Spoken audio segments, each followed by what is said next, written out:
해봅시다. 이것은 많은 사람을 위하여 흘리는 언약의 피니라. 오늘 본문은 예수님이 제자들과 함께 유월절 만찬을 나누시면서 예수님의 살과 피로 떡과 포도주를 통해서 이제 새 언약을 맺으시는 그런 장면이 소개되고 있습니다. 이스라엘 백성들이 시내산에서 하나님께서 율법을 주시고 나서 이 명령에 순종할 것을 이스라엘 백성들이 그렇게 약속을 하자 언약을 맺게 됩니다. 할렐루야. 예. 근데 이 언약이 불완전하기 때문에 예수님께서 다시 오셔서 이때는 여러분 짐승의 피로 언약을 맺었지만 제자들과는 무슨 피로? 예수님의 살과 피로 새로운 언약을 맺으시는 장면이 오늘 본문에 기록되어 있습니다. 자, 이제 예수님이 마가의 다락방에서 제자들과 새 언약을 맺음으로 이제 날이 밝으면 지시게 될 십자가의 의미가 무엇인지 구체적으로 알려주셨는데 이건 너희를 위하여 흘리는 피다. 너희를 위하여 찢기는 살이다. 이 떡과 포도주를 먹고 마실 때 너희가 영생을 얻게 될 것이다 라고 말씀하십니다. 아무튼 본문에 이 말씀들이 기록되어 있는데 우리 그전에 우리 지난 시간에 배운 말씀들 잠깐 한번 복습해 봅니다. 예수님의 죽음이라고 하는 사건 앞에 이건 성경에서 예정된 겁니다. 하나님이 계획하신 겁니다. 예. 아무튼 이 사건 앞에 사악한 계계로 예수님을 십자가에 못 박아 죽이려고 계획을 세우고 진행했던 이스라엘의 종교 지도자, 바리새인 서기관, 대제사장과 같은 장로들과 같은 이스라엘 지도자들이 있었고 또 향유가 든 옥합을 깨뜨려 예수님의 죽으심을 예비한 누구예요? 누구의 말이야? 나사로의 여동생 말이야. 할렐루야. 예. 기념할 만한 믿음이라고 칭찬해 주셨죠? 어떻게 주님이 가신 십자가의 길을 예비할 수 있었습니까? 마리아가? 평상시에 하나님의 말씀을 잘 들었기 때문에 그래요. 여러분, 지식이 없는 믿음은 광신이에요. 열심히 믿고 지옥 갑니다. 그런 사람들이 열심은 주변 사람들을 멸망의 길로 이끌어요. 여러분, 특별히 마지막 때는 미혹이 강하게 역사합니다. 성녀의 역사도 강하지만 미혹의 영의 역사도 강하기 때문에 여러분, 열심히 믿기 전에 먼저 바르게 믿어야 돼. 뭐가 바른 믿음이요? 말씀에 근거한 믿음이 바른 믿음입니다. 알겠습니까? 예수님은 여러분 요한복음에 보니까 성육하신 말씀이요. 예수님이 곧 말씀입니다. 우리가 예수를 믿는 건 딴 게 아니에요. 성경 말씀을 믿는 거예요. 그냥 무조건 믿습니다 그러면 안 돼. 뭘 믿는지 알아야지. 구체적인 내용이 뭔지 알아야지. 말씀을 믿어야지. 그게 예수를 믿는 거예요. 예수 믿어야 구원받아요. 믿긴 믿는데 쓸데없이 그냥 목사 말이나 믿고 세상 철학이나 믿고 열심히 믿고 지옥 가. 책임 안 집니다 하나님은. 말씀을 믿어야 합니다. 무슨 말씀 안 되겠죠? 아무튼 말씀대로 주님께서 십자가를 지셨습니다. 예. 아무튼 이렇게 주님께서 말씀대로 십자가를 지는데 그 과정에서 선한 도구로 쓰임받은 사람은 누구요? 마리아. 악한 도구로 쓰임받은 대표적인 사람은 가룟 유다. 여러분, 어찌됐든 하나님의 섭리와 경륜은 이루어집니다. 그러나 그 과정 속에서 선한 도구로 쓰임받으면 칭찬과 상급이 주어지지만 악한 도구로 쓰임받게 되면 하나님이 쓰시고 나서 꺾어버리십니다. 하나님께서 이 바벨론을 이스라엘을 치는 도구로 쓰시고 나서 꺾어버리셨어요. 바사도 꺾어버리시고 헬라도 꺾어버리시고 로마 제국도 아직 안 꺾였어요. 알겠습니까? 앞으로 세워질 신성 로마 제국, 저 그리스도의 나라가 마지막 로마 제국입니다. 철로 된 진흙과 발가락, 그렇죠? 로마 제국에 뿌리를 두고 있어요. 이것도 꺾어버리실 겁니다. 여러분, 선한 도구로 쓰임받을 수 있게 되길 바랍니다. 선한 도구로. 그래야 칭찬과 상급이 있어요. 자, 본문 넘어갑시다. 12절 봅시다. 12절. 시작. 우리들은 정말 유월절 양 잡는 날에 제자들이 예수께 여쭈었는데 우리가 어디로 가서 선생님으로 유월절을 지키게 예비하기를 원하나이까. 네, 이스라엘 7대 절기 가운데 가장 중요한 절기가 6월절이에요. 6월절. 6월절은 무교절하고도 연결됩니다. 교회의 고난주간과 시기가 비슷한, 원래는 사실은 이스라엘의 그 6월절에 맞춰서 우리가 고난주간을 정하는 것이 맞아요. 근데 후대에 들어와가지고서 이게 자꾸 뭐 춘분하고 맞추고 좀 그런 것들이 있는데, 정확하게 우리가 하려면 고난주간을 6월절에 맞추는 것이 맞습니다. 알겠습니까? 보통 3월이나 4월입니다. 봄이에요, 봄. 자, 이 6월절은 이스라엘 달력으로는 니산월 혹은 아비벌이라고 합니다. 해봅시다. 니산월 14일. 네, 그래서 종교력으로는 니산월이 첫 달입니다. 가장 중요한 사건이 일어났기 때문에 그래요. 니산월 14일이고 무교절은 6월절 다음 날인 니산월 며칠부터? 5일부터 7일 동안 지키는 절기입니다. 알겠습니까? 근데 실제로 예수님 당시만 해도 이 6월절과 무교절이 하나의 명절처럼 여겨졌습니다. 이해가 되시죠? 네. 그래서 이 6월절을 무교절의 첫날이라고도 부르는 겁니다. 원래는 구분된 거예요. 6월절은 6월절이고 무교절은 그 다음 날부터. 그런데 이것이 예수님 당시만 해도 무교절하고 유교절이 같은 명절처럼 그렇게 여겨졌기 때문에 이 6월절을 무교절의 첫날이라고도 그렇게 불렀다는 겁니다. 이해가 되시죠? 자, 오늘 본문에 보니까 이런 무교절의 첫날, 곧 6월절 양 잡는 날 해봅시다. 무교절의 첫날. 6월절 양 잡는 날. 그날이 무슨 날이요? 몇 월 며칠? 니산월 14일입니다. 알겠습니까? 이 양 잡는 날에 최후의 만찬이 있었다라고 오늘 성경은 설명하고 있는 겁니다. 앞에서 설명한 것처럼 이 날은 니산월 14일을 의미하는데, 여러분 이스라엘은 하루가 언제부터 시작이에요? 아침 9시? 밤 12시? 해가 지면 하루가 시작이 되는 겁니다. 알겠습니까? 네, 해가 지면 시작이 되기 때문에, 자, 이스라엘은 해가 지면 하루가 시작되기 때문에 이제 예수님과 제자들이 니산월 14일에, 그쵸? 해가 지자마자 뭘 나눴어요?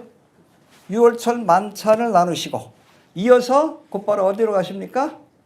겟세마네 동산에서 기도하시고, 그리고 가룟 유다가 데리고 온 대제사장의 하인들에게 붙들려서 고초를 받으시고, 이어서 새벽에 빌라도의 법정에서 재판을 받으시고 십자가형을 받으신 후에 몇 시에 십자가에 못 박히시죠? 성경 3시라고 되어 있는데 9시입니다. 9시에 십자가에 못 박히시고 오전 9시예요. 그리고 몇 시에 돌아가시죠? 9시, 오후 3시. 6시간 동안 십자가에 고통을 겪으시고 테텔레스타이, 대속의 사역을 완성하시고 그렇게 운명하셨습니다. 근데 여러분, 이 니산월 14일 9시, 그렇죠? 그러니까 해가 져야지 하루가 끝나니까 12시까지 이어지는데, 이 오후 3시는 사실은 6월절 어린 양을 잡는 시간입니다. 그때 정확하게 예수님이 십자가에서 운명하신 거예요. 알겠습니까? 정확하게 6월절 어린 양을 잡는 그 시간에. 그리고 나서 사실은 원래 6월절 만찬은 이 양을 잡고 나서 그 양고기를 가지고 하는 것이 정석입니다. 근데 예수님은 그렇게 하지 않았어. 왜? 자기가 6월절 양이기 때문에 하루 전에 하신 겁니다. 이해가 되시죠? 그렇게 보시면 돼요. 일반적으로 6월절 식사는 니산월 14일 오후 3시에 6월절 양을 잡은 뒤에 14일과 15일 사이에 6월절 양을 잡고 준비해서 해가 지죠? 그러면 니산월 15일이 되는 거예요. 이때 식사를 하게 돼 있는데, 예수님은 14일 아침이 되면 뭘 하셔야 합니까? 십자가를 져야 되기 때문에. 그 예수님이 6월절 어린 양이에요. 그렇죠? 지셔야 했기 때문에 미리 하루 전에, 그래서 13일에 6월절 만찬 장소를 예비하시고 해가 진 뒤 14일, 그래서 원래는 15일에 식사를 해야 되는데 시작되자 이제 만찬 장소에서 미리 하루를 앞당겨서 6월절 식사를 하셨다. 이해가 되시죠? 예. 일반적으로 세데르라고 부르는 해봅시다. 세데르. 세대로 지금 보면 그 6월절 만찬하는데 굉장히 저자가 복잡해. 한 15단계가 있어. 예. 세대로 불리는 6월절 식사 때는 해봅시다. 무교병, 무교병 쓴나물, 쓴나물 포도주, 그리고 이것과 함께 양고기를 먹게 돼 있어요. 근데 예수님의 최후의 만찬에는 고기가 있을 수 없어. 왜? 아직 6월절 양이 잡히지 않았기 때문에 그래. 누가 6월절 양이야? 예수님. 그러니까 대신에 예수님의 살과 양고기 대신에 떡과 포도주를 가시고 이것이 내 살이요, 이것이 내 피다라고 하신 겁니다. 최후의 만찬에는 뭐가 없었다? 그렇죠. 양고기가 없어. 왜? 예수님이 아직 살아계셨기 때문에 그래요. 이해가 되시죠? 예. 자, 15절부터 13절부터 15절까지 봅시다. 13절부터 15절 시작.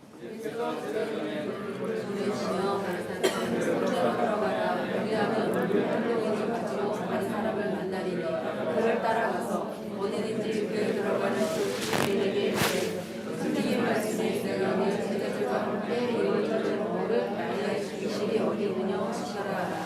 그리하면 자네를 부르고 예비된 큰 다락방을 보이니 거기서 우리를 위하여 예배하라 하시되. 그 큰 다락방이 뭐죠? 정확히는 몰라요. 그러나 마가의 다락방으로 추정을 하는 겁니다. 알겠습니까? 예. 6월절 만찬을 준비시키기 위해 예수님이 제자 중에 둘을 예루살렘 성내로 보내셨다라고 말씀합니다. 그러니까 감람산에서 아마 나사로의 집에 있었던 것 같아요. 이날도 이제 마지막으로 이제 제자 둘을 보내서 성내에서 뭘 예비시킵니까? 6월절 만찬을 나눌 장소를 예비하게 하십니다. 누가복음 22장 8절에 보니까 이 두 제자가 누구라고요? 누굴 것 같아? 제일 중요한 사람들 베드로하고 요한이. 알겠습니까? 아마 이 성화에 이게 요한일 거예요. 얘가 베드로일 거예요. 좀 다르죠? 다빈치 최후의 만찬보다. 뭐가 달라? 누워 있잖아. 비스듬히 누워서 식사하죠. 이게 원래 6월절 식사법이에요. 의자에 앉지 않습니다. 이렇게 비스듬히 누워서.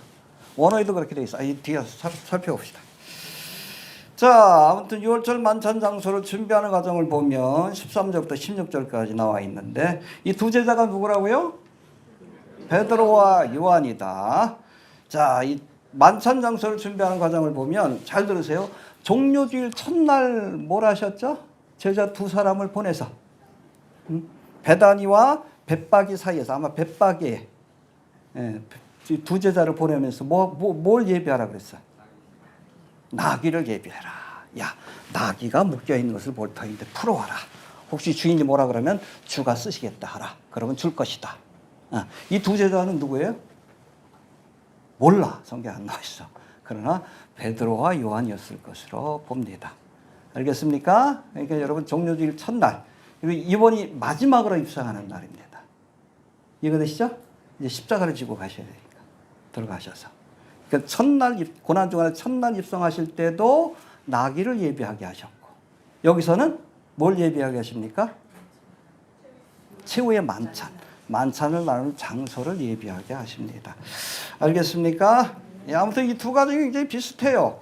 첫 번째 두 사건 모두 두 제자를 파송했습니다. 아마 베드로와 요한일 것으로 이렇게 보고 있는데 해봅시다. 제자들을 파송했다. 또 파송받은 제자들은 예수님이 말씀하신 대로 나귀를 만났고 만찬의 장소를 만나게 되었습니다. 주님이 말씀하신 대로 어찌 보면 하나님이 예비하신 거예요. 이해가 되시죠? 네. 자, 그리고 마지막으로 11장의 사건이 예수님이 십자가를 지시기 위해 예루살렘에 입성하신 고난주간의 첫 번째 사건이라면 오늘 본문은 마지막으로 예루살렘에 입성하신 사건입니다. 이후로 십자가를 지시고 이제 테텔레스타이 주님의 사역을 마치고 그렇게 부활하셔서 공생애를 끝내게 됩니다. 이해가 되시죠? 예. 자, 아무튼 이 중요한 사건은 예수님이 계획하시고 누구에게 맡겼습니까? 베드로와 요한에게. 할렐루야. 지금도 마찬가지. 주님께서 이 마지막 때 중요한 일을 누가 계획하셔? 주님이 계획하시고 누구에게 맡깁니까? 믿을 만한 놈한테. 알겠습니까? 어찌 보면 우리 블로그도 벌써 15년이 넘었는데 마지막 때를 알리는 사역. 굉장히 귀한 사역이죠. 주의 오실 길을 예비하는 사역입니다. 하나님이 맡겨주신 거예요. 믿습니까? 어찌 보면 이 쓰임받는 것 자체가 귀한 거예요.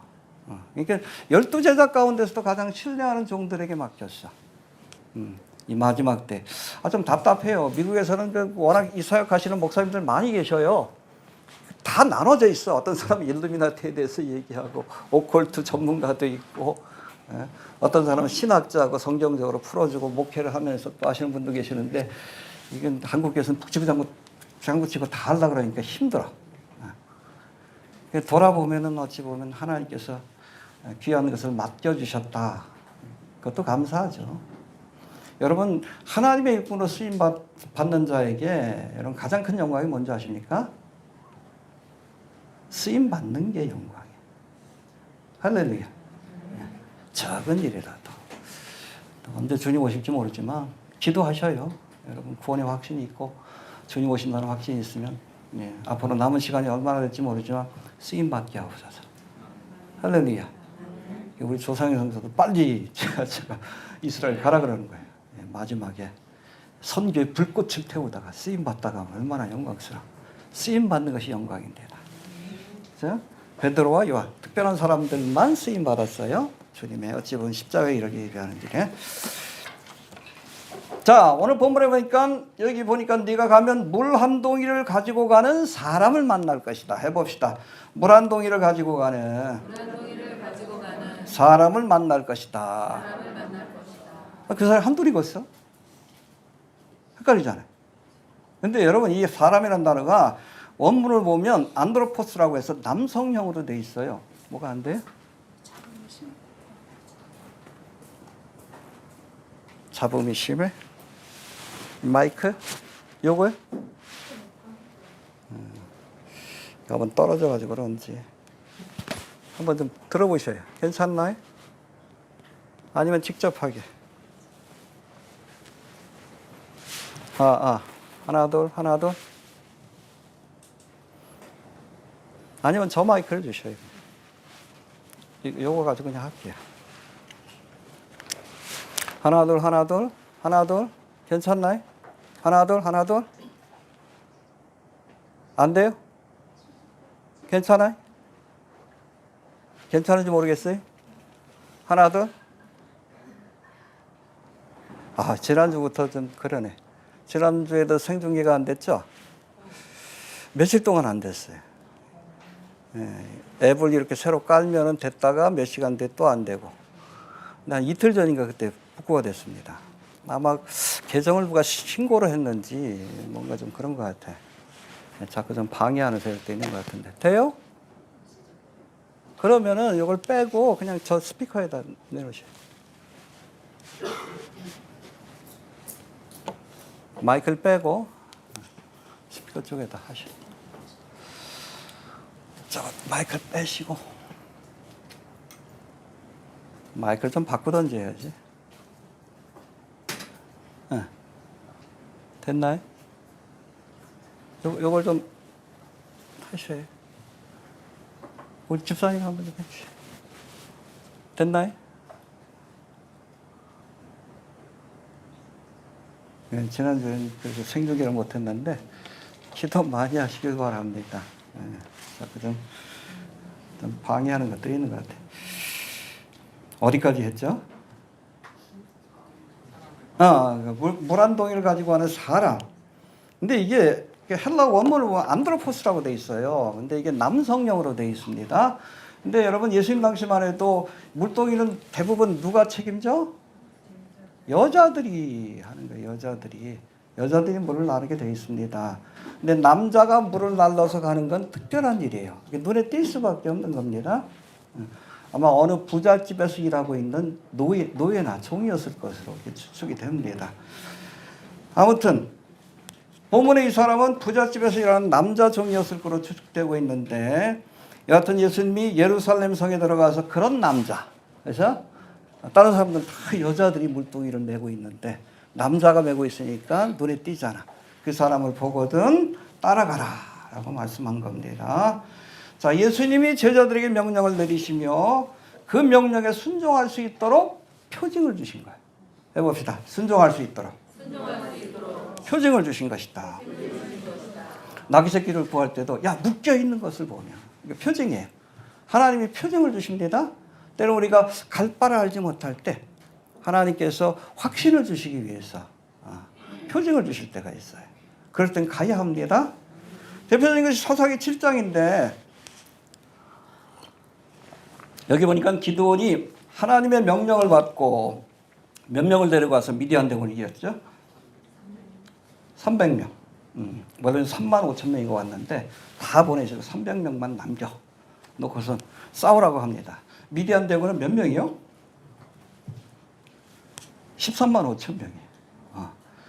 3만 5천 명도 부족할 텐데 300명 데리고 싸우라 그러니까 모래산 그 중턱에 그 미디안 대군이 구름대같이 진영을 다 펼치고 있는데 그 보니까 기가 막혀. 가라 그래서 가긴 하는데 기가 막히잖아. 그 사람 내가 뭐 누구지 기드온이라도 좀 그런 마음이 들었을 것 같은데 그러니까 하나님이 표징을 줍니다. 야 미디안 진영에 가라. 그래서 종하고 같이 갑니다. 무기를 드는 종하고 같이 가서 저 병사들이 하는 이야기를 좀 들어봐라. 근데 보니까 그쪽에서 이렇게 정탐하고 있는데 저쪽에서 뭐 병사 두 사람이 와서 대화하는 것을 듣게 됐어요. 찾아볼까요? 한번 찾아봅시다. 373페이지 사사기 7장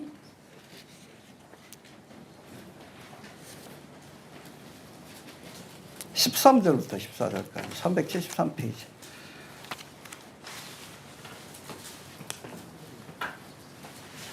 구약 성경이에요. 373페이지. 자, 읽어봅시다. 13절 시작.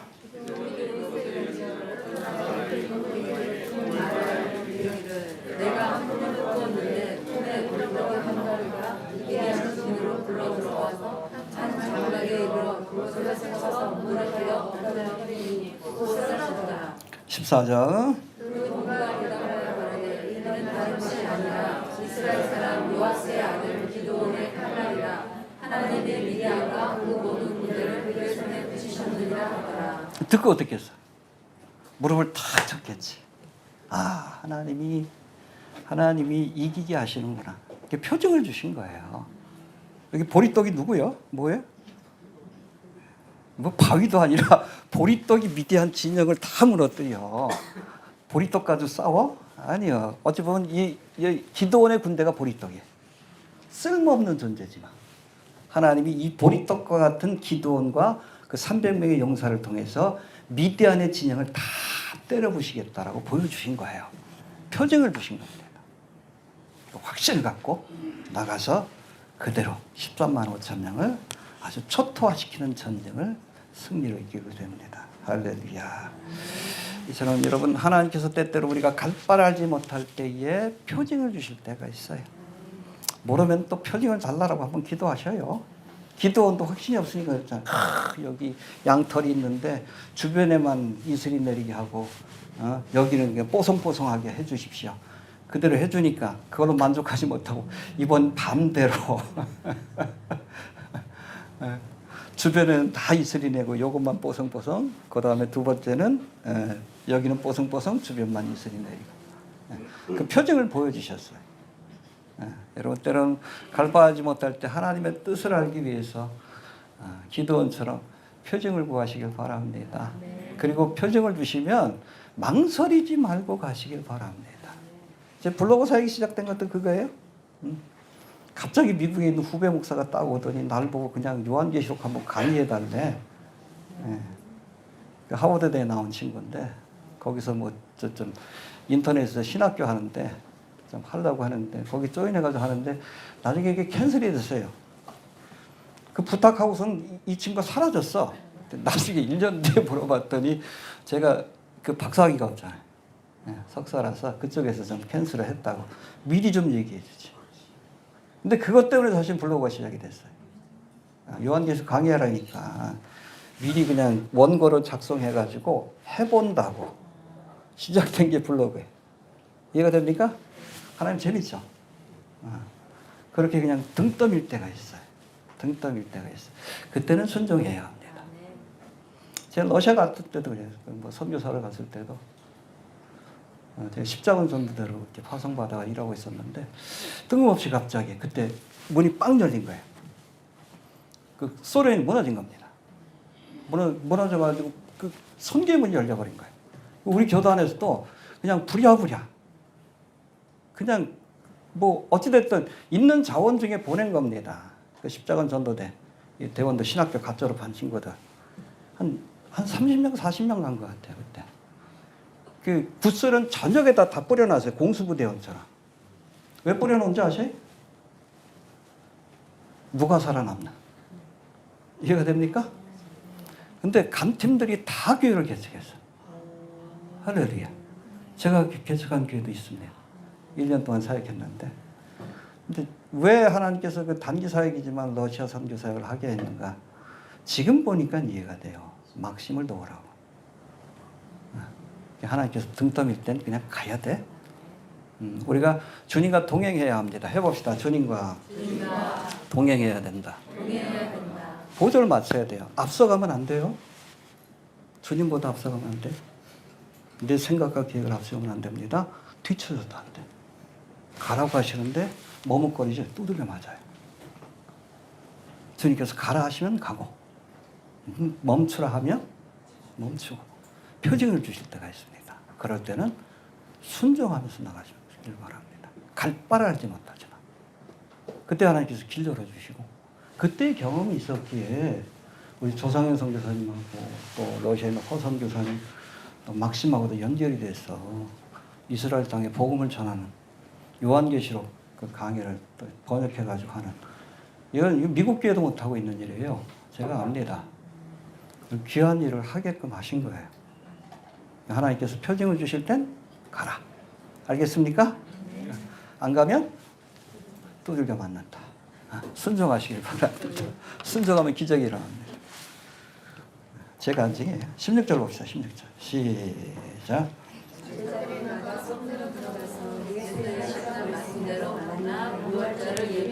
예, 두 제자가 주님의 말씀에 순종해가지고 성내 예루살렘 성에 들어갔죠. 지금은 13일입니다. 아직. 예수의 하시던 말씀대로 해봅시다. 말씀대로. 말씀하신 그대로 이루어진 거예요. 가가지고 정말 그 물동이를 이고 가는 희한한 남자를 만나게 하시고 쫓아갔더니 어느 집에 들어가는데 그 집주인한테 예수님이 뭐 6월절 만찬을 나누려고 하는데 여러분 그때만 해도 6월절은 가장 큰 절기이기 때문에 66년도에 요세푸스가 기록을 남겼어요. 그때 6월절 때 모인 인구가 200만이 넘어요. 6월절 만찬을 나눌 장소를 구하는 것 자체가 힘든 겁니다. 근데 주님께서 예비하게 하신 거예요. 할렐루야. 믿습니까? 무엇대로? 말씀하신다. 이게 중요해요. 주님이 말씀하면 그대로 되어집니다. 빛이 있으라. 빛이 있어서. 말씀하신 대로. 할렐루야. 성경에 보면 여러분 주님이 특별히 종말의 때에 대해서 직접 말씀해 주신 것이 있죠? 우리 지난 시간에 배웠다. 뭐 13장에 나오나? 감람산 강화. 또 있어요. 직접 주신 말씀이 있어요. 종말의 때에 대해서. 간접적으로 준 게 아니라. 요한계시록 예수님이 직접 주신 말씀이에요. 부활의 주님. 1장을 보세요. 예수님이 주신 말씀이지. 말씀대로 되어질 겁니다. 할렐루야. 예, 이건 믿지 못한다면 그리스도인 아니에요? 어?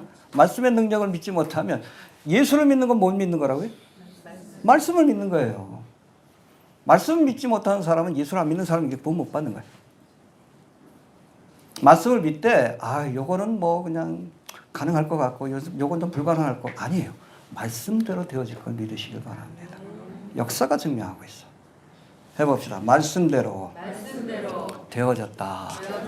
또 되어질 겁니다. 할렐루야. 그걸 우리가 지금 목도하고 있는 종말의 세대입니다. 자, 이제 17절부터 봅시다. 17절 봅시다. 시작.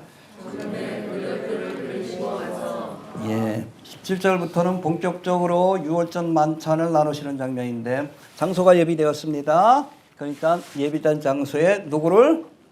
12제자를 데리고 왔습니다. 근데 여기 보니까 시기가 언제예요? 저물매. 저물었다는 것은 뭐예요? 13일에서 니산 13일에서 14일로 넘어갔다는 뜻입니다. 그러니까 그날 만찬도 나누시고 그날 십자가도 지신 거예요. 이해가 되시죠?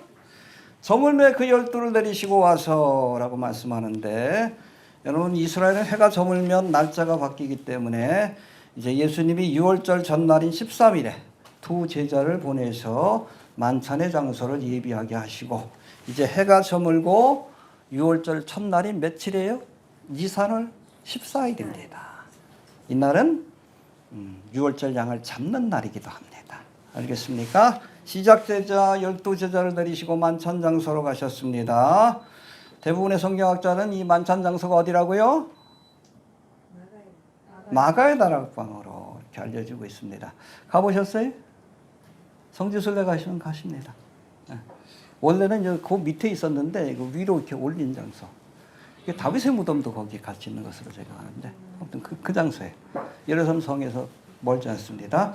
마가다락방이 있었을 것으로 보고 있는데, 예수님께서 제자들과 함께 이곳에서 최후의 만찬을 나누시고 이후로 겟세마네 동산에서 기도하시고, 또 여기에서 붙들려서 대제사장에게 고초를 당하시다가 빌라도 법정에서 재판을 받으시고, 아까도 말씀드렸지만 몇 시에 십자가를 지십니까? 9시, 우리로 따지면 9시. 그리고 몇 시에 운명하셨어요? 예, 12시부터는 3시간 동안 어두워졌다라고 말씀하는데, 알겠습니까? 예, 이게 다 만찬부터 십자가 죽음까지 다 니산월 14일에 유월절 어린 양을 잡는 날에 벌어진 사건이다. 꼭 기억할 수 있게 되길 바랍니다. 예, 주님께서 다 맞추신 거예요, 시간을. 자, 17절에 등장하는 저물매 해봅시다. 저물매. 이거는 여러분 하루가 다시 시작됐다는 의미의 말씀인 동시에 상징적인 의미가 있습니다. 이제 저물매. 해가 지고 저물매. 어둠의 세력들이 본격적인 활동을 시작했다. 어둠의 때가 되었다. 알겠습니까? 그런 의미를 갖고 있어요. 또한 너희가 이 시기를 알거니와 자다가 깰 때가 되었다. 이는 이제 우리의 구원이 처음 믿을 때보다 가까웠습니다. 로마서 13장의 말씀인데, 밤이 깊고 낮이 가까웠으니 그러므로 우리가 어두움의 일을 벗고 빛의 갑옷을 입자. 지금 어두울 때입니다. 어둠의 세력들이 본격적인 활동을 시작하는 걸 우리가 보고 있죠. 보고 있잖아요. 야, 이러고 있고 그렇잖아요. 무당이 이렇게 전 세계적인 히트를 치고, 캐대언 그 캐릭터들이 무당들이요. 무당들이. 성경에 보면 무당을 어떻게 하겠어? 죽이라고 그랬어. 하나님이 가증히 여기는 일들이에요. 어둠의 세력들이 지금 시작됩니다. 점점 어두워져 가고 있는, 밤이 깊고 낮이 가까웠으니 빛의 갑옷을 입으시길 바랍니다. 구별되게 사시길 바랍니다. 예, 주님 오실 날이 가깝습니다. 자, 18절 넘어갑시다. 시작.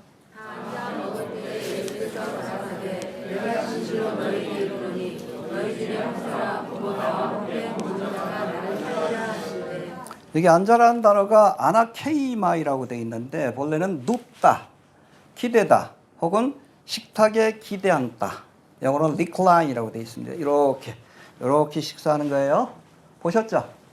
최후의 만찬은 각색된 겁니다. 의자에 앉지 않습니다. 식탁이 있으면 이렇게 누워서 식사하는 거예요. 이게 유대인의 식사법입니다.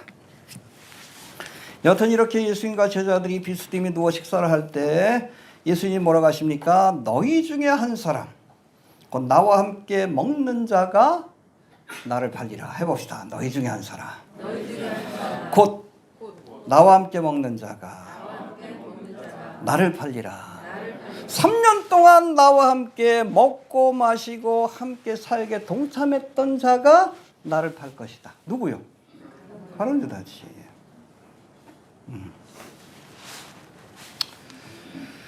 이 제자가 바로 가룟 유다인데, 여러분 가룟 유다는 예수님의 12제자 가운데 뽑혀서 3년 동안이나 예수님과 먹고 마시며 직접 그 말씀을 듣고 직접 그 기적을 목도했고 또 예수님께 파송을 받아서 스스로도 기적을 경험한 사람이에요.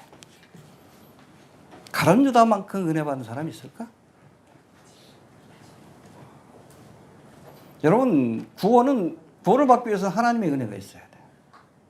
근데 기억하세요. 은혜 받았다고 다 구원받는 건 아니에요. 잘 들으시길 바랍니다. 우리가 구원받기 위해서 하나님의 은혜가 필요해요. 그러나 은혜 받은 사람들이 다 구원받는 건 아닙니다. 은혜를 헛되이 받는 사람들이 있어요. 고린도후서 6장 1절에 보니까 우리가 하나님과 함께 일하는 자로서 너희를 권하느니 하나님의 은혜를 헛되이 받지 말라. 대표적인 사람이 누굽니까? 나도 가룟 유다가 될 수 있습니다. 보라 지금은 이 마지막 때, 여러분 지금이 마지막 때라는 것을 깨닫는 건 특별한 은혜예요. 여기 오신 분들 특별한 은혜를 받은 사람들. 근데 특별한 은혜를 받았다고 다 구원받는 거 아니에요? 우리 교회 왔다가 한 몇 년 그 신앙생활 하다가 지금 대적하는 사람도 있어.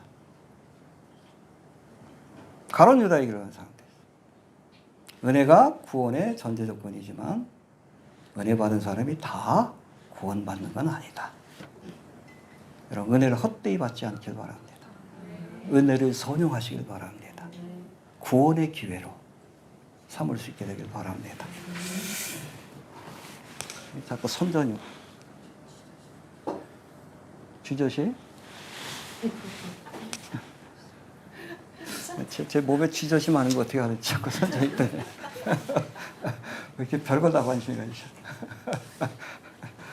자, 가룟 유다가 3년 동안 예수님과 함께하며 큰 은혜를 경험했지만 결국엔 예수님을 팔아넘겼는데 그 이유가 무엇일까? 보통 성경학자들은 한 두 가지를 얘기를 합니다. 첫 번째는 뭐예요? 돈에 대한 욕심 때문에 그래. 평상시에도 돈귀에서 돈을 빼서 착복하고 그랬잖아. 하나님과 재물을 여러분 돈 좋아하는 사람 신앙생활 제대로 못합니다. 목사도 마지막에 은퇴하기 전에 돈 문제 때문에 쫓겨난 사람들도 많아. 여러분 적당히 있으면 됩니다. 돈은. 알겠습니까? 천국 가면 길바닥이 뭐요? 바닥에 놓인 게 여러분 황금이에요. 예루살렘 성을 여러분 뭐 그냥 맑은 뭐 정금이라고 표현하죠. 어떤 학자는 그걸 다이아몬드라고 얘기를 해요. 그걸 다이아몬드라고 해석하기도 합니다. 빛이 비추는. 김건희 뭐 이거 조그만 거 아니야. 우리는 집이 다이아몬드예요. 여러분, 세상에 있는 그 조그만 물질 때문에 예수님을 팔아넘기는 어리석은 자가 되지 않길 바랍니다. 두 번째 주장은 뭔가 하면 신학자들의 주장입니다. 이 가룟 유다도 다른 제자들과 마찬가지로 예루살렘에서 예수님이 오셔서 뭘 하실 줄 알았어요? 왕이 되실 줄 알았어요. 근데 자꾸 십자가 진다 그래. 에? 마리아가 향유를 부을 때도 나의 죽음을 예비했다 그러니까 자기가 기대했던 모습이 아니잖아. 예수님이 왕이 되시면 한 자리 차지하려고 했는데 재무부 장관은 자기 거 그렇죠? 그렇게 생각하고 있었는데 그 기대가 꺾이니까 실망으로 바뀌게 되었다는 거예요. 잘 들으세요. 우리도 예수님을 믿고 따르는데 잘못된 기대를 가지고 예수님을 쫓는 사람은 가룟 유다가 될 수 있습니다. 예수 믿으면 뭐 삼박자 축복받고 거짓말이야. 성경 어디 그런 말이 있어. 예수 믿으면 만사형통에 웃기는 얘기하지 마. 오히려 고난이 더 많지. 제가 늘 얘기하잖아. 여러분 인생이 쉬워요, 어려워요? 고해와 같은 거예요. 거기다가 신앙생활까지 하려면 더 어려운 거예요. 예수님 그랬잖아. 십자가 지고 날 쫓으라고. 고생길이라고. 그래도 이 길이 생명의 길이니까 가는 것뿐이에요. 잘못된 기대를 가지고 여러분 교회를 나오면 결국엔 가룟 유다처럼 예수님을 배신하게끔 되어 있어요. 제대로 알고 믿읍시다. 알겠습니까? 예수님은 한 번도 야, 나 따라오면 너 재무부 장관 될 수 있어. 삼박자 축복받아. 그런 얘기 한 적 없어. 예수를 믿어도 그래요. 저도 그냥. 몸도 시원찮고. 그런 거예요, 원래. 그냥 겨우 먹을 만큼만 하나님 주시고. 원래 그런 거예요. 거기 욕심낼 필요도 없는 거고. 그런 거예요. 그래도 이 길이 천국 가는 길이니까 쫓아가는 거지. 알겠습니까? 여러분, 나름대로 신앙생활하면 안 돼? 말씀대로. 성경대로 신앙생활 해야 실족하지 않는 거예요. 그렇지 않으면 다 실족합니다. 누구처럼? 바란자처럼. 여러분, 누가복음 6장 15절에 보면 예수님의 제자 가운데 시몬이 젤롯, 열심당원이었다라고 이렇게 소개하고 있어요. 열심당원인 시몬이다라고 소개하는데, 열심당원은 우리 일제강점기 때 독립투사와 같은 사람입니다. 이 사람들은 평상시에도 가슴에다 칼을 품고 다녀요. 그래서 뭐 세리나 창기다, 특별히 세리, 나라를 팔아먹는 매국노니까 푹 찌르고 갑니다. 근데 재밌잖아. 시몬이 젤롯, 이 독립투사인데, 근데 거기에 마태가 세리요. 같이 제자였다는 것 자체가 기적인 겁니다. 이해가 되시죠? 근데 여러분, 이 시몬뿐 아니라 사실은 이 가룟 유다도 열심당원이었을 것으로 이렇게 보고 있습니다. 근데 열심당원으로서 예수님을 쫓은 건 무슨 기대 때문에? 로마로부터 이스라엘을 독립시키겠다. 근데 그 기대가 자꾸 꺾이는 거예요. 근데 재미난 게 뭐냐면 이 열심당원이었던 시몬은 3년 동안 예수님을 따라다니면서 생각이 바뀐 거예요. 아, 이스라엘의 독립이 중요한 게 아니라 영혼을 구하는 것이 중요하구나. 생각이 바뀐 거예요. 네, 끝까지 제자이기 같습니다. 근데 가룟 유다는 3년 동안 쫓아다녀도 그 생각이 안 바뀐 거예요. 바뀌어야 합니다. 아무도 나를 따라오거든 자기를 부인하고.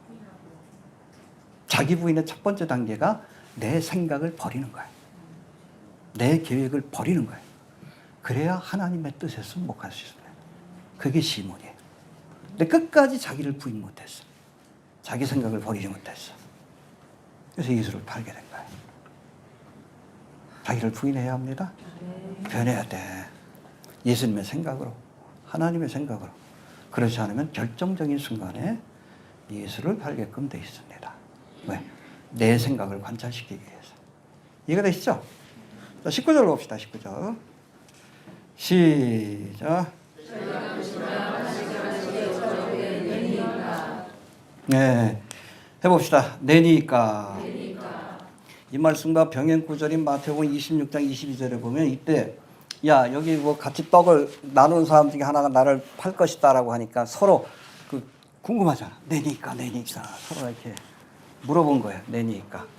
근데 이 말씀이 마태복음 26장 22절에 보면 이때 다른 제자들은 예수님께 뭐라고 하냐면 주여 내니까라고 묻습니다. 해봅시다. 주여. 내니까. Surely not I Lord라고 해요. 근데 유일하게 가룟 유다는 라비오 내니까 그래. 재밌죠? 모든 제자들이 예수님을 주로 여기고 있었어요. 아직도 거듭나지 못한 거예요. 이 가룟 유다는 예수님을 그냥 랍비로 여긴 거예요. 그 뒤에 보면 이제 이 가룟 유다가 겟세마네 동산에서 기도하던 예수님을 팔아넘기죠. 어떻게 팔아넘겨? 신호를 만들잖아. 야, 가가지고 내가 입맞춤하는 사람, 그 사람을 좀 잡아가라. 그때도 뭐라고 합니까? 랍비여 그래. 끝까지 예수님을 아도나이, 주로 여기질 못했어요. 어찌 보면 하나님 아들 되신 예수님을 만나지 못한 겁니다. 예수를 팔아넘긴 거예요. 요즘 좀 논쟁이 좀 있는 킹 오브 킹스 있죠? 그 전체적인 줄거리를 누가 이끌어갑니까? 찰스 디킨스. 이 사람이 유니테리언이에요. 예수님을 로드로 여기는 게 아니라 랍비로 여기는 사람입니다. 우리를 위해서 십자가를 지시고 구원하신 구세주가 아니라 예수를 믿어야만 구원받는 것이 아니라 예수님처럼 살면 구원받을 수 있다라고 생각하는 거예요. 행위구원을 얘기합니다. 이게 유니테리언이에요. 예수님의 신성도 부인하고. 이게 사실은 여러분 깊이 들어가면 일루미나티의 신앙이기도 해요. 인본주의, 계몽주의 사상이고, 몰몬교도 마찬가지고. 기독교의 모든 종교는 다 그렇습니다. 예수님은 하나의 랍비로 여겨요. 그 신앙은 누구의 신앙? 가룟 유다의 믿음입니다. 제가 왜 이렇게 좀 심각하게 다뤘는지 아시겠죠? 영화 킹 오브 퀸스. 이게 배도의 통로가 될 수 있어요. 미혹의 통로가 될 수 있기 때문에 걱정스럽습니다. 별것 아닌 것처럼 여겨요. 찰스 디킨스의 사상은 이단이에요. 이단입니다. 행위로 구원받는다는 걸 주장하는 이단이에요. 근데 그걸 별것 아닌 것처럼 한국교회가 여겨. 한국교회가 얼마나 병들었는지. 마지막 때가 되면 배도하는 일이 있을 것이다. 이게 진리에서 떠난다는 거거든요. 양보할 수 없는, 타협할 수 없는 여러분 그 복음이 바로 그겁니다. 오직 예수예요, 오직 예수. 예수를 믿어야 구원받는다는 건데 찰스 디킨스는 아니요. 예수님처럼 살면 예수가 돼도 상관없고 공자나 부처가 돼도 상관없는 거예요. 랍비로 여기기 때문에. 가룟 유다도 마지막까지 예수님을 로드라고 아도나이라고 이렇게 부르지 못했어. 그저 랍비라고 부르고 멸망이를 간 겁니다. 20절 봅시다. 시작.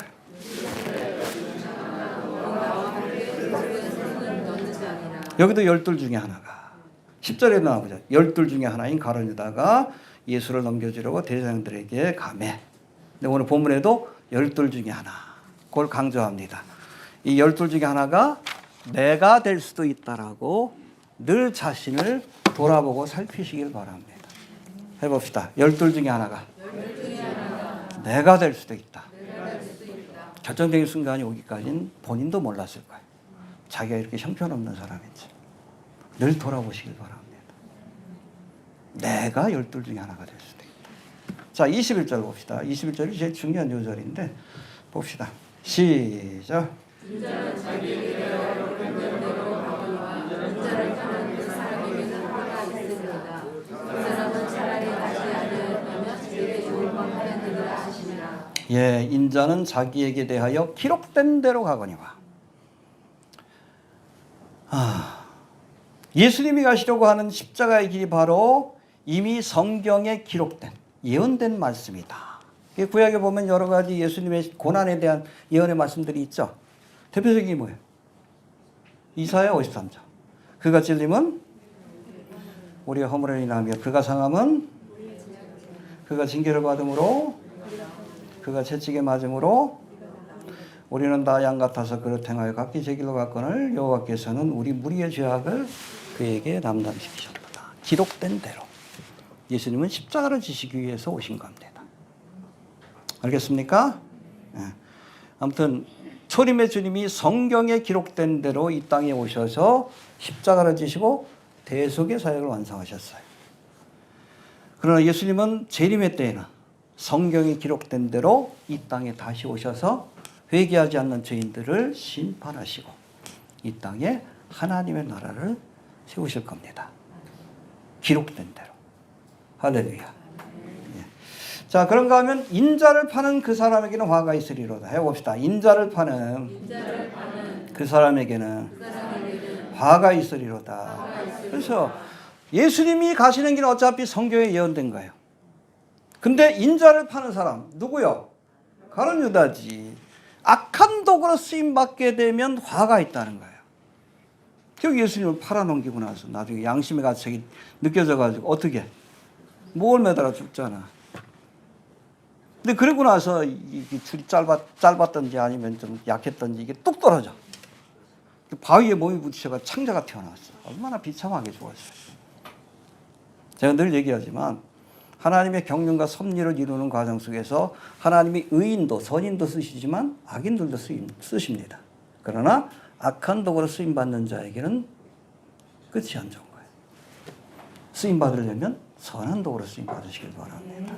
그리고 마지막으로 뭐라고 되어 있어요? 21절 다시 봅시다. 시작. 인자는 자기에게 대하여 기록된 대로 하거니와 인자를 파는 그 사람에게는 화가 있으리로다. 그 사람은 차라리 나지 아니하였으면 제게 좋을 뻔하였느니라 하시니라. 아, 참 차라리 나지 아니하였으면 좋을 뻔하였느니라. 여러분 욥기 3장에도 보면 욥이 고난 중에 자기의 생일을 저주합니다. 차라리 내가 엄마가 나를 잉태했을 때 낙태되었다면, 젖을 물릴 때 젖이 안 나왔다면, 너무 힘드니까. 근데 이 가룟 유다에 대해서는 차라리 네가 나지 않았으면 좋을 뻔했다. 왜? 지옥에 갈 걸 아시기 때문에 그래요. 영원한 지옥불의 심판이 있다는 것을 예수님이 하시니까 차라리 나지 않는 게 낫잖아. 잘 들으세요. 이 땅에 살면서 하나님이 많은 은혜를 주셨는데도 불구하고 예수님을 부정하고 믿음의 길을 저버린 사람들은 차라리 나지 않는 것이 좋습니다. 왜? 지옥 갈 것이기 때문에. 가룟 유다에게만 해당된 게 아니에요. 하나님 주신 은혜, 은총의 기회를 소원하지 못한 사람들은 영원한 지옥불의 형벌을 경험해야 합니다. 차라리 나지 않는 것이죠. 열심히 전도해야 되겠죠? 하나님께서 기회를 주실 때 예수 믿어야 합니다. 그랬잖아요. 우리 하나님께서 인간을 지으실 때 흙으로 형상을 만드시고 그 흙에 생기, 루아흐, 성령입니다. 그러니 사람이 생명, 리빙 소울, 영적인 존재가 됐어요. 근데 여러분 꼭 기억해야 될 것은 육신으로부터 온 것들은, 그렇죠? 이거는 모탈입니다. 사라져요. 죽음으로 끝납니다. 그러나 영적인 피조물은 임모탈이에요. 사라지지 않습니다. 영원히 천국에서 살든지 영원히 지옥불에서 살든지 끝나지 않습니다. 이 땅의 삶이 여러분 100년이 되든 200년이 되든 1000년이 되든 그 긴 기간이 아니에요. 여기서 어떤 삶을 사는가, 또 예수를 믿는가 안 믿는가가 우리의 영원한 운명을 결정합니다. 가룟 유다와 같이 하나님의 은혜를 선용하지 못하고 예수를 저버리는 사람들은 차라리 나지 않는 것이 더 좋습니다. 예수 믿으시길 바랍니다. 네. 우리가 복음을 전해야 되는 이유도 그런 거예요. 예수 천당? 네. 자, 이제 최후의 만찬에 대해서 살펴볼 터인데 22절부터 24절까지 봅시다. 시작.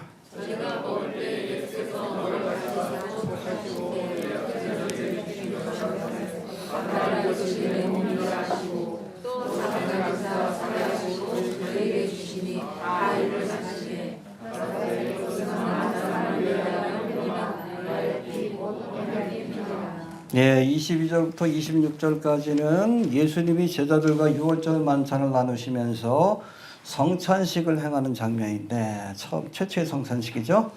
여러분 유대인의 유월절 만찬 아까 뭐라고 했어요? 세데르라고 합니다. 해봅시다. 세데르. 일정한 순서에 의해서 지금도 진행이 됩니다. 진행이 되는데 요즘은 여러분 양고기를 구하기 힘들기 때문에 양고기 대신 닭고기를 먹기도 해요.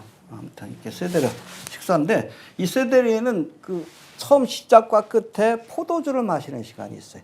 4번의 포도주를 마시게끔 되어 있습니다. 포도주 마시고 시작하고 포도주 마시고 끝나고 뭐 그런 과정이 있어요. 4번에 걸쳐 포도잔을 들어 마시게 되는데 2번째 잔을 마시고 3번째 잔을 마시기 전에 떡을 땜으로 빵이죠. 본격적인 식사가 시작이 됩니다. 알겠습니까? 오늘 이렇게 떡을 떼시는 것이 그거예요.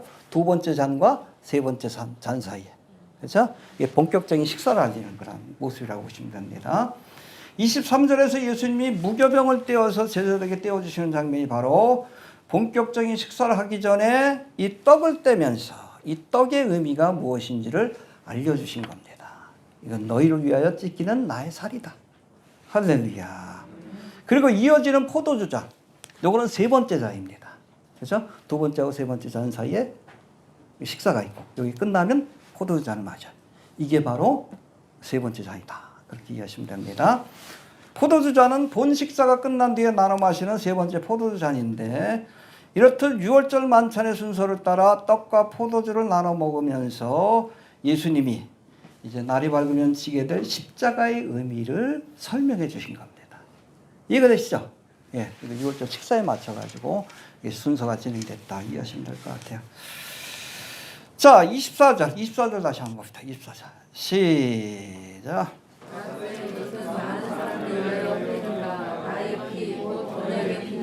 예, 잔을 나누시면서 이 포도주는 너희를 위해서 흘리는 많은 사람을 위하여 흘리는 바 언약의 피니라. 이게 굉장히 중요해요. 해봅시다. 언약의 피니라.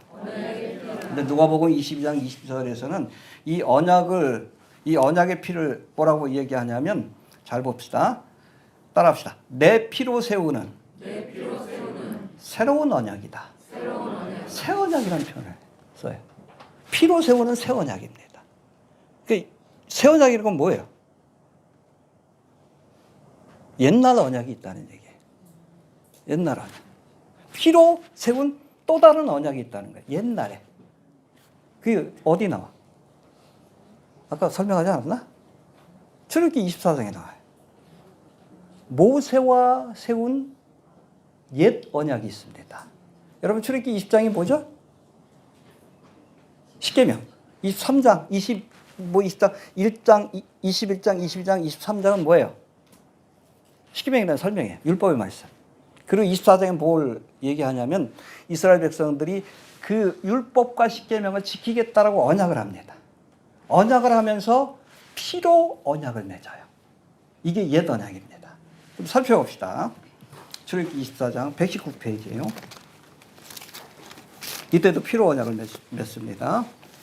119페이지 구약성경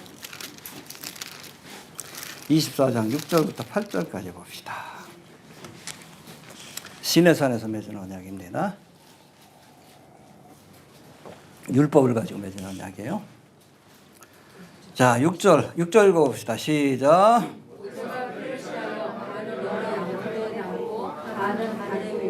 예, 번제를 드려서 그 피를 담아가지고 반은 어디에다가?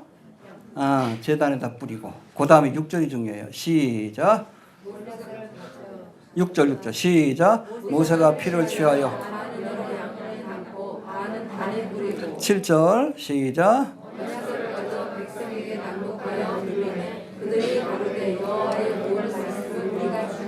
네, 하나님의 말씀을 준행하겠다라고 약속하니까 언약을 맺는 거예요. 어떻게 언약을 맺습니까? 8절 봅시다. 시작.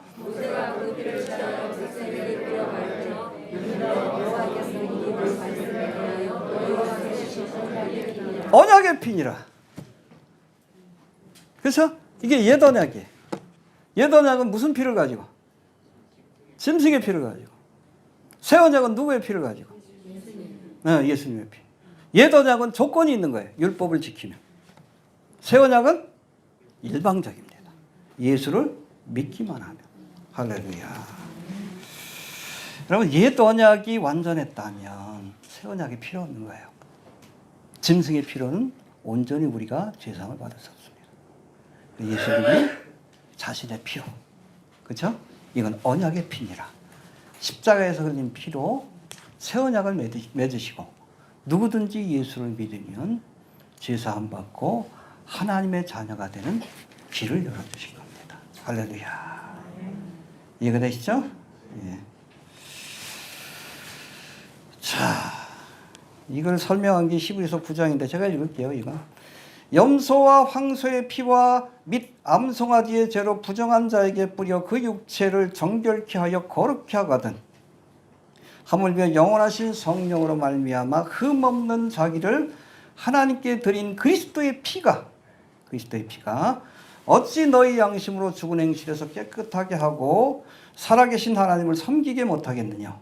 이를 인하여 그는 새 언약의 충분히 이는 첫 언약 때에 범한 죄를 속하려고 죽으사 부르심을 입은 자로 하여금 영원한 기업의 약속을 얻게 하려 하심이라. 할렐루야. 됐습니까? 예수의 피로 새 언약을 하신 거예요. 누구든지 예수를 믿기만 하면 죄사함 받고 구원받는 길을 열어주신 겁니다. 성찬식 할 때 기억하셔요. 이건 너희를 위하여 내 피로 맺은 새 언약이다. 기억할 수 있게 되길 바랍니다. 성찬식 할 거 그랬나? 시간이 너무 짧아서. 자, 25절 봅시다. 25절. 이제는 시작. 진실로 너희에게 이르노니 내가 포도나무에서 난 것을 하나님 나라에서 새 것으로 마시지 다시 마시지 아니하리라 하시니라. 예, 잘 들으세요. 하나님 나라에서 새 것으로 마시는 날까지 이 말씀을 통해 지금 제자들과 나누는 6월절 만찬이 최후의 만찬이라는 것을 우리가 알 수 있어요. 이해가 되시죠? 예. 이 포도주가 제자들과 먹은 마지막 포도주라는 걸 알 수 있는데 그런 의미에서 유월절 만찬을 최후의 만찬이라고 하는 겁니다. 알겠습니까? 그 이후에 뭐 부활하신 제자들과 식사를 했지만 그때 포도주는 안 마셨어요. 이해가 됩니까? 여기 보니까 하나님 나라에서 새 것으로 마시는 날. 여기서 말하는 하나님 나라는 천국 아니에요. 천년왕국입니다. 지상 재림하셔서. 천국에 여러분 뭐 생명 남으실 것밖에 없어. 예수님이 지상 재림하셔야 여기 포도주가 또 있지. 포도나무가 있지. 그걸로 새로 포도주를 만들어서 카이론이 한다는데 완전히 다른 겁니다. 이것으로 너희와 마실 때까지 만찬을 나눌 때까지 내가 포도주를 마시지 않을 것이다. 이게 약속이에요. 다시 오셔서 너희와 만찬을 나눌 것이다. 할렐루야. 천년왕국 때. 믿습니까? 제자들이 쫙 만찬을 나눌 때 우리는 예수님 옆에 있지. 왕후니까. 이해가 되시죠? 만찬을 나누게 될 겁니다. 이게 천국이지. 어떤 목사님은 저 목회가 먹회라고 얘기를 하는데 먹는 게 중요해요. 우리 교회도 끝나고 나면 식사를 하는데 이 식사하면서 중요한 얘기들을 많이 하셨어요. 네, 거기에 성찬식도 일종의 식사하는 자리고. 좀 시간이 되시면 식사하고 가셔요. 알겠습니까? 오늘 그 이번 주에 통닭을 먹으려고 그랬는데 거기 시장에서 하는 데가 이번 주는 또 뭐 행사가 있어서 못할 것 같다. 다음 주에 통닭 먹습니다. 아무튼 그래서 이렇게 음식을 나누면서 교제하는 거 코이노니아, 서로 기도하고 그런 시간이 굉장히 중요합니다. 천국이 그런 모습이에요. 천국. 부활의 몸 가지면 먹지 못할 것 아니냐? 아니요. 예수님 부활하시고 나서도 계속 드셨어. 먹는 즐거움이 있어야지. 주님이 만찬을 나누게 될 겁니다.